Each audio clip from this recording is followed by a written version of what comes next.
nombre del Padre, del Hijo y del Espíritu Santo. Amén. Queridos hermanos, continuamos nuestras reflexiones, lecturas acerca de la liturgia, acerca de las fiestas. Ustedes saben que el año litúrgico gira alrededor de la vida de Cristo. El primer ciclo del año litúrgico es tiempo de Adviento, es tiempo de Navidad. Este tiempo de Navidad abarca el tiempo de Adviento, del primer domingo de Adviento hasta el 24 de diciembre. Después tenemos tiempo de Navidad, del 24 de diciembre, la noche, la vigilia, hasta el 13 de enero. Y después tenemos tiempo después de Epifanía, y después de Epifanía, que va del 14 de enero hasta el domingo de Septuagésima, es decir, unos 70 días antes de la Pascua. Después tenemos el siglo de Pascua, tiempo de Pascua, que va del tiempo de Septuagésima, tiempo de Cuaresma, que empieza miércoles de ceniza hasta domingo de Pasión. Tenemos el tiempo de Pasión hasta Sábado Santo, casi 2 semanas. Después tenemos tiempo de Pascua sábado después de día de Pascua hasta sábado después de Pentecostés.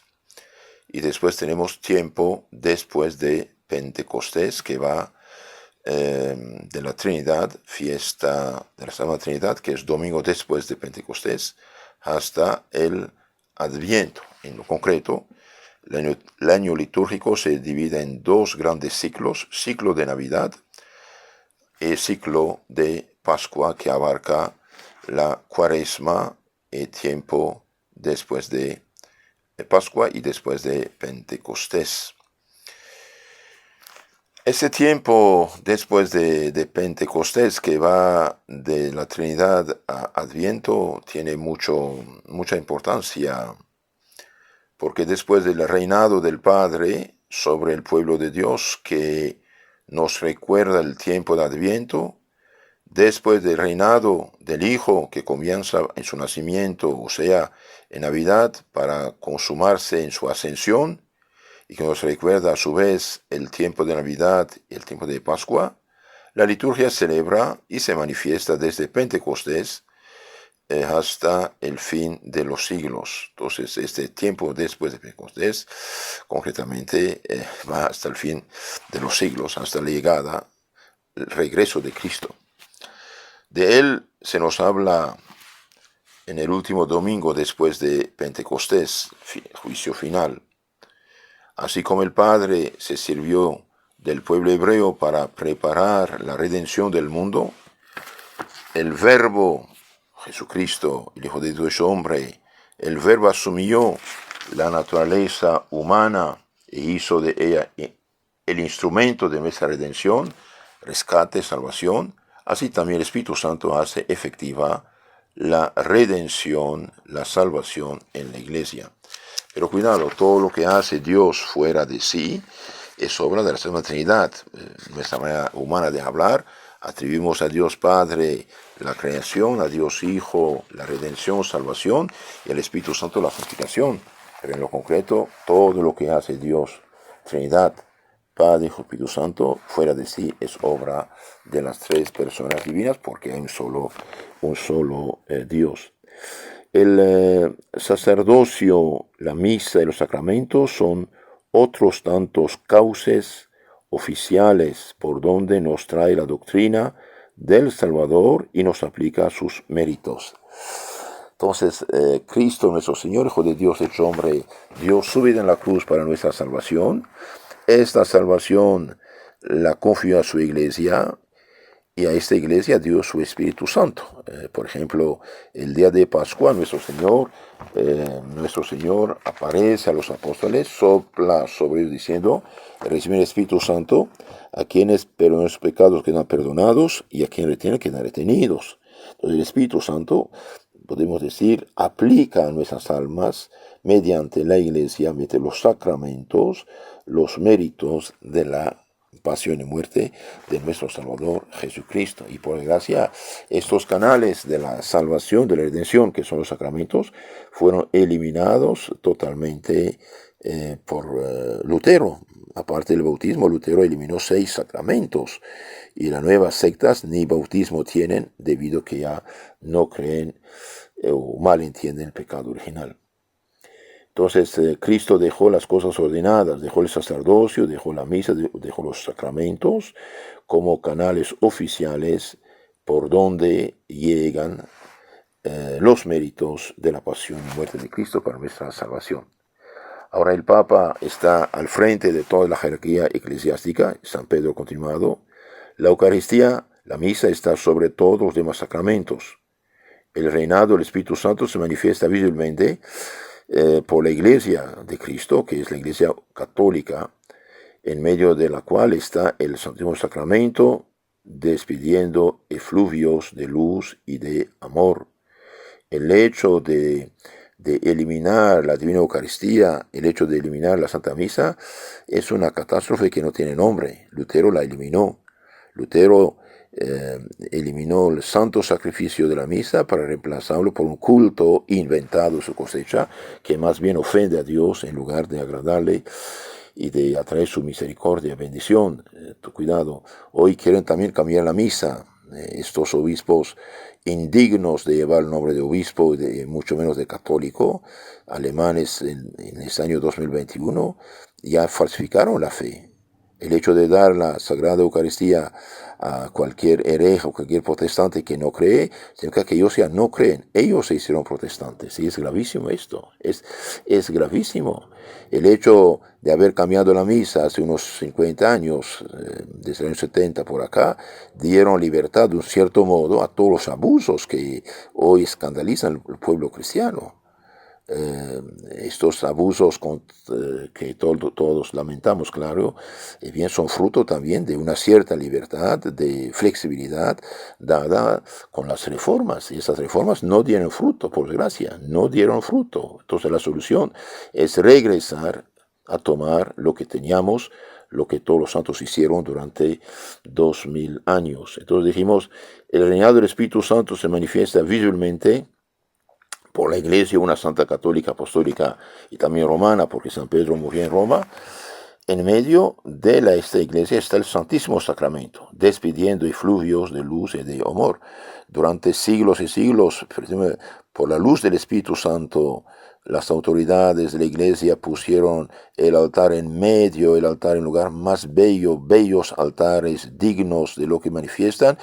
Sobre el altar, en medio del altar, colocaron el tabernáculo, que es la nueva arca de alianza, de cierto modo. Y bien, hoy también esto lo eliminaron, que una mesita que uno puede mover de todo lado. Esto significa lo superficial de las reformas. Lamento, pero las naciones católicas están hundidas por precisamente estas reformas que hicieron, menospreciando todo lo que hicieron los santos durante siglos y siglos. Y al menos de ser ciegos, y bien, tenemos que abrir los ojos. Los cambios en la iglesia son obra de hombres. ¿Por qué? Porque por el fruto se juzga el árbol. Por el fruto se juzga el árbol. Son millones y millones los católicos que dejaron la fe por completo en el ateísmo práctico oficial en Europa, Canadá, y millones de católicos latinos, africanos, que hicieron herejes protestantes que bailan y gritan y se desmayan bajo un influjo del espíritu malo que se hace pasar por el Espíritu Santo, lo que es mentira. Todos por haber tocado el catecismo, la misa, la formación de los sacerdotes. Y ahora que obispos alemanes, pobres de ellos, ya luteranos sin decirlo, bien herejes más que Lutero, que dan la Divina Eucaristía a gente perdida, gente en pecado mortal y que casan un hombre con hombre, esta gente ya son enemigos de Cristo y de su iglesia.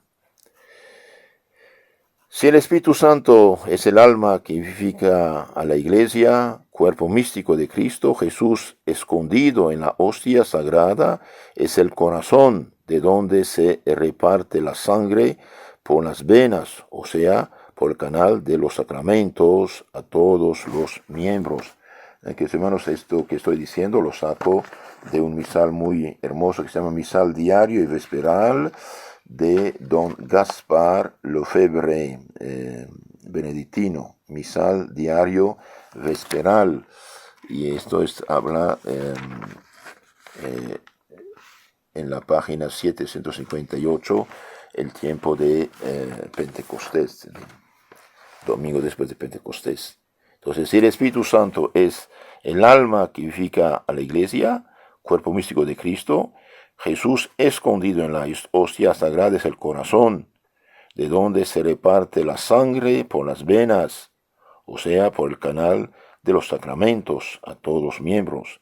San Pedro y sus sucesores, con todos los obispos, los buenos, los fieles, con la cabeza de donde parten las fibras nerviosas que mandan a todo el cuerpo, y ese cuerpo místico lo formamos todos los cristianos, dice don Gaspar Lefebvre. Entonces, el Espíritu Santo vivifica la iglesia, cuerpo místico de Cristo, la hostia consagrada es el corazón de la iglesia, por donde pasa la sangre en las venas. San Pedro y sus sucesores, con todos los obispos, y bien, son la cabeza de donde parten las fibras nerviosas que mandan a todo el cuerpo la vida. Y este cuerpo místico somos todos los cristianos. Formamos un solo cuerpo, dice San Pablo, porque hemos sido bautizados en un solo espíritu, 1 Corintios capítulo 10, y todos participamos del mismo pan. Lo somos también porque hemos sido convertidos por Cristo, resucitado en corderos y ovejas de un mismo pastor, cabeza visible de la iglesia. Pedro me ama, sí Señor, pastorea mis ovejas, mis corderos. La acción del Espíritu Santo y la acción de Cristo en el sacramento se unen hasta el punto de que los libros santos llegan a afirmar indiferentemente que somos santificados en el Espíritu Santo o en Cristo, en 1 Corintios 6, y que así como el Espíritu Santo es Espíritu de vida, así también Jesús es pan de vida. La acción de ambas divinas personas se ejerce mediante la Iglesia. No olvidemos el Espíritu Santo y el Espíritu de Cristo. Es por el Espíritu Santo de Dios precisamente que se consagra el cuerpo, sangre de Cristo y se perdonan los pecados. En el cenáculo, en el cenáculo, en el momento mismo de la institución de la Eucaristía o del sacerdocio, y del sacerdocio anunciaba Jesús la venida del Espíritu Santo. Y la columba de oro o plata en que los siglos medios se colgaban encima del altar, para conservar en ella el Santísimo Sacramento, simbolizaba la unidad de acción de la Eucaristía, del Espíritu Santo y de la Iglesia. Entonces hubo un tiempo, arriba del altar se ponía una paloma donde se ponía la Divina Eucaristía para simbolizar la acción, esta acción de unidad del Espíritu Santo de la Iglesia en la Eucaristía. Dirigida por el mismo Espíritu Santo, la Iglesia suple lo que falta en la vida sacramental de Cristo. Jesús está oculto y silencioso bajo las especies sagradas. La Iglesia en sus sacerdotes le presta su actividad y su palabra. El Papa, los obispos, los sacerdotes hablan en su nombre y también por ellos se inmola en el altar donde él continúa ejerciendo su sacerdocio. De esta manera, el reinado del Espíritu Santo y de la Iglesia, comenzado en Pentecostés, no es sino la prolongación del reinado de Cristo, el cual recibe una universalidad de tiempo y lugares que no tenía en Palestina. Entonces, Jesús, mediante los sacramentos, mediante la Iglesia, mediante el sacerdocio, mediante la Eucaristía, por su Espíritu Santo, tiene una acción ahora mundial y no solamente limitada a la Tierra Santa. Merced al siglo litúrgico, Cristo revive en cierto modo cada año sobre el altar toda su vida, en el mismo orden en que antaño se realizara. O sea, que ahora somos nosotros los que en unión con Cristo realizamos en cierto modo sus misterios. De ahí también que el tiempo después de Pentecostés esté dedicado más especialmente al ciclo santoral a la vida de la iglesia. En efecto, después de Pentecostés ya los santos toman su lugar normal de ser festejado. Entonces, por ejemplo, en tiempo de Adviento hay prioridad. El tiempo de Cuaresma no se festejan los santos porque tiene prioridad la Cuaresma. Lo mismo octavas de Pascua, octavas de Pentecostés, no festejan los santos, pero después de Pentecostés, después de la Santa Trinidad, bien, ahora la iglesia celebra el Sanctoral, que es Cristo continuado en la iglesia mediante sus campeones, los santos. El Espíritu Santo, al hacernos echar una ojeada retrospectiva a la vida del Salvador, que se termina en este ciclo, nos repite por boca de los evangelistas y los apóstoles, cuyos escritos él inspiró todas las enseñanzas del Maestro, del Señor Jesús, proyectando sobre ellas nuevos fulgores. Esas epístolas nos hablan precisamente de los frutos de santidad que el Espíritu Santo produce en las almas y asistimos durante todo ese tiempo a la magnífica floración de santidad que no cesa de reproducir imágenes vivas de Cristo en todos los siglos y en todos los países. Entonces el tiempo después de Pentecostés, dijimos, está consagrado más al Sanctoral, y ahí vemos todo lo que el Espíritu Santo de Cristo hizo mediante estas almas brillantes que son los santos, los auténticos cristianos, los auténticos evangélicos. Sol divino radiante al despuntar en la mañana de Navidad, majestuoso al transponerse pálido del Viernes Santo, Jesús ha recorrido su carrera de gigante, y durante la larga noche que procede a su venida y a la que la sigue, María, luna mística, y los santos a manera de estrellas, de mil vistosos cambiantes brillan en el firmamento de la iglesia, nos son propuestos como dechados ejemplos de vida cristiana. Y así nuestra alma, después de haber copiado a Jesús mismo, podrá también copiarle en sus miembros, los cuales vivieron la vida de su cabeza. Esta es la razón por qué las fiestas de los santos tienen más cabida y hasta un lugar preponderante en tiempo de después de Pentecostés. Entonces aquí primero vemos la vida de Cristo, después la vida de los santos, que fue copia de la vida de Cristo, que son los auténticos cumplidores del Evangelio. Si en Adviento celebra la gran festividad de la Inmaculada Concepción, en este tiempo de Pentecostés se celebra la de su asunción a los cielos.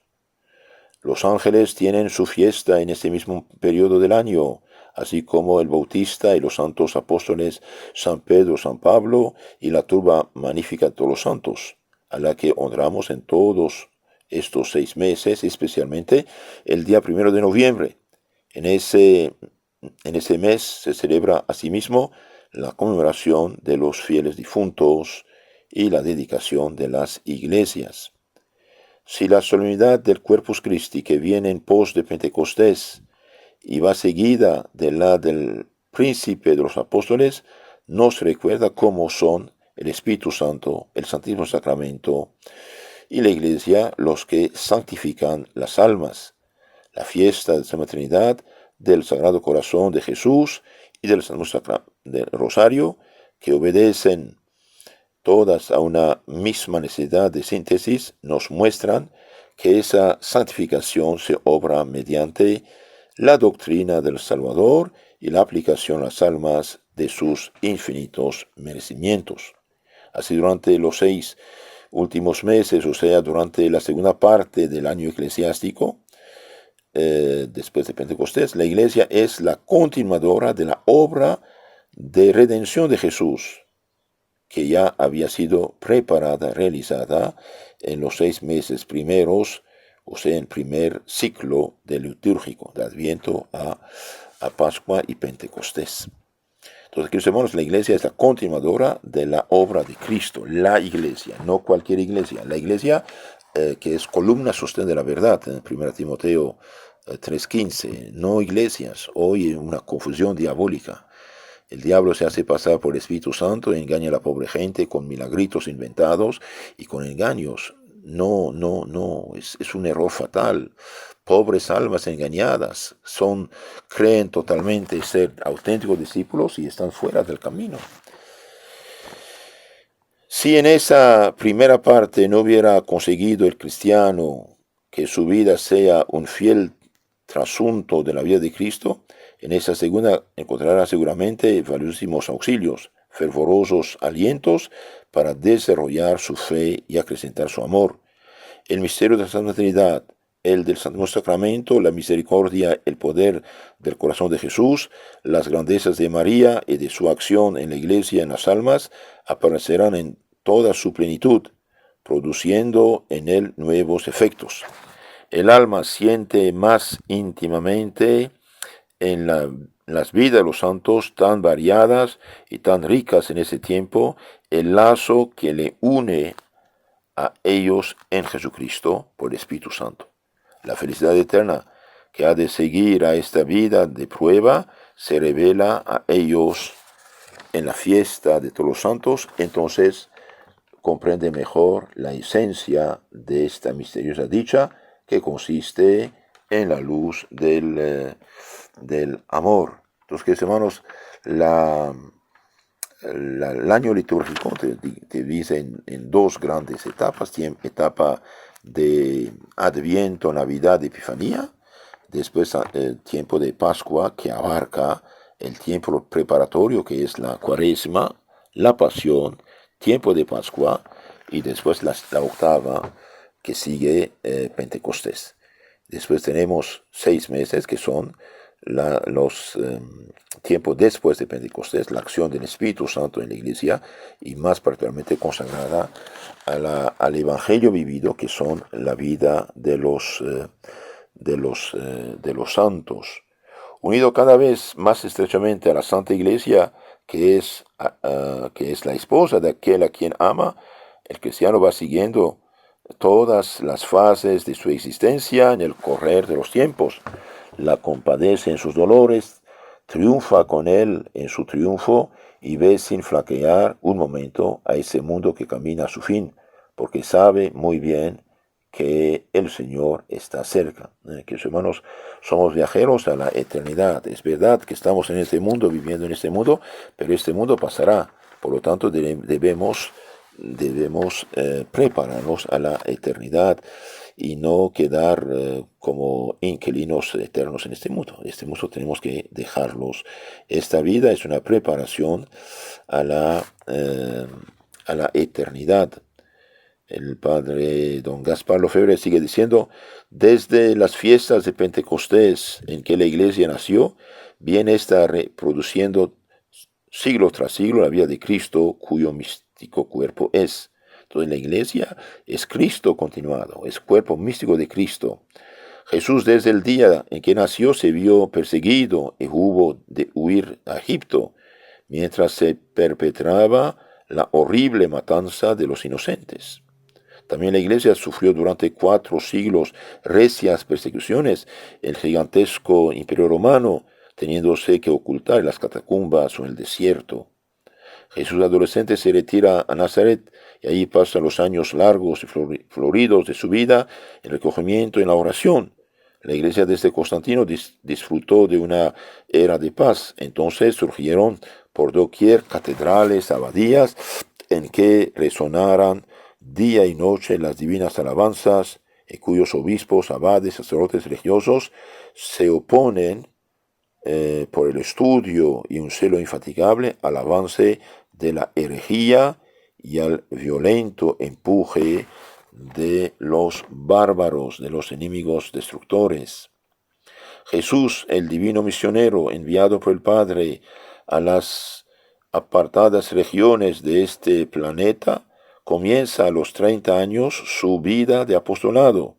La Iglesia desde el siglo XVI debe resistir a los embates del paganismo renaciente, desparramar por todos los nuevos mundos entonces descubiertos la semilla del Evangelio de Cristo.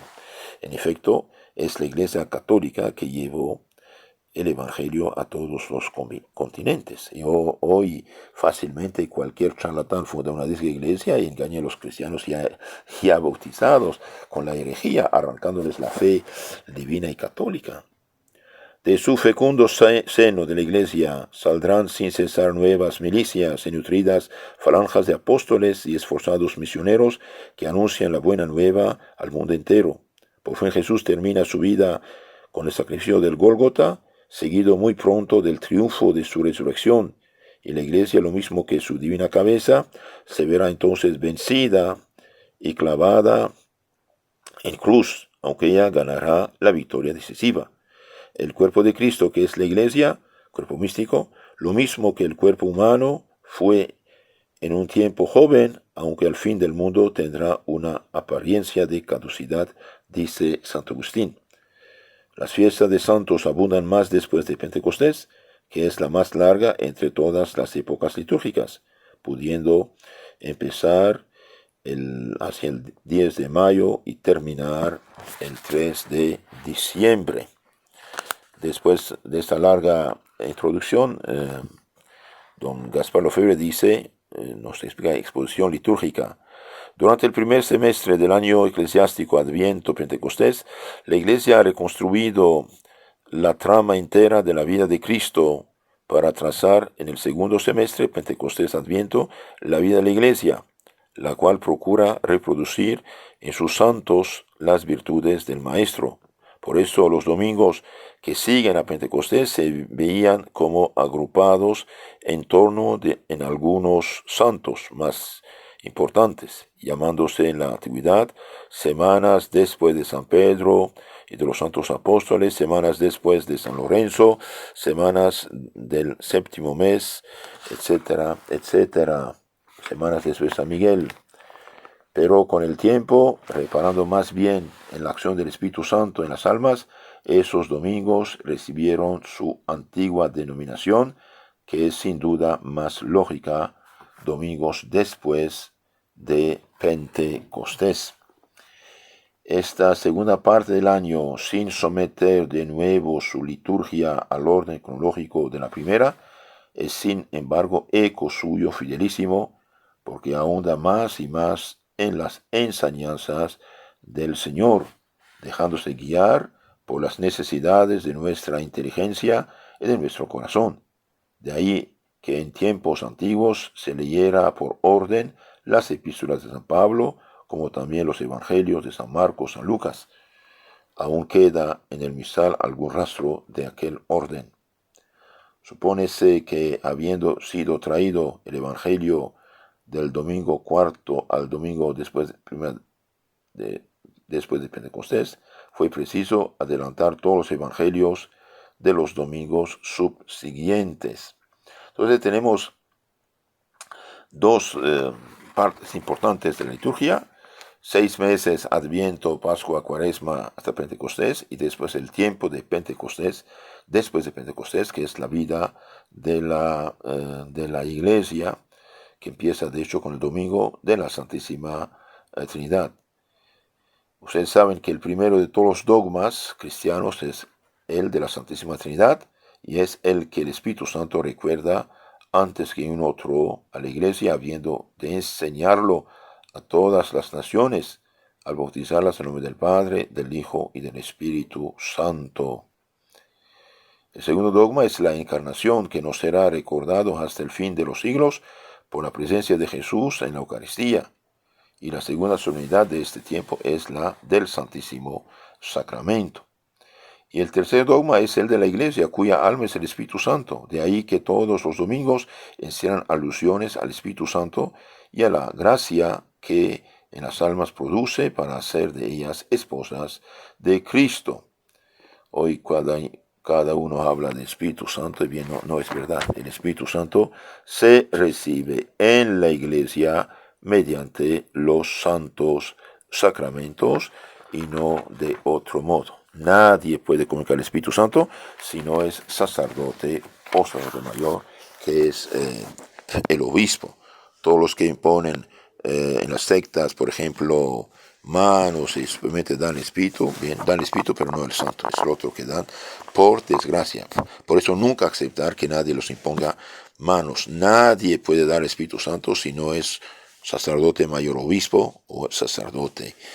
En los Hechos de los Apóstoles, capítulo 8, vemos que el diácono Felipe bautizó a la gente de Samaria y son los apóstoles San Pedro y San Juan que van a imponer las manos para comunicar al Espíritu Santo. Que Dios los bendiga, la Virgen los cuide, imitemos a los santos, no perdamos nuestro tiempo con telenovelas, juegos, Facebook, no sé qué. Formación cristiana, formación cristiana. Si queremos llegar al cielo, conozcamos el camino del cielo, Cristo, su iglesia y sus santos que son los triunfadores. Tengan la caridad de enviar estas charlas a sus contactos y suscribirse a nuestro canal Catecismo Católico Tradicional en YouTube y Telegram. Catecismo Católico Tradicional. Tenemos otro, FSSPX Costa Rica, donde tenemos muchos temas. También tenemos otro, FSSPX América Central y el Caribe.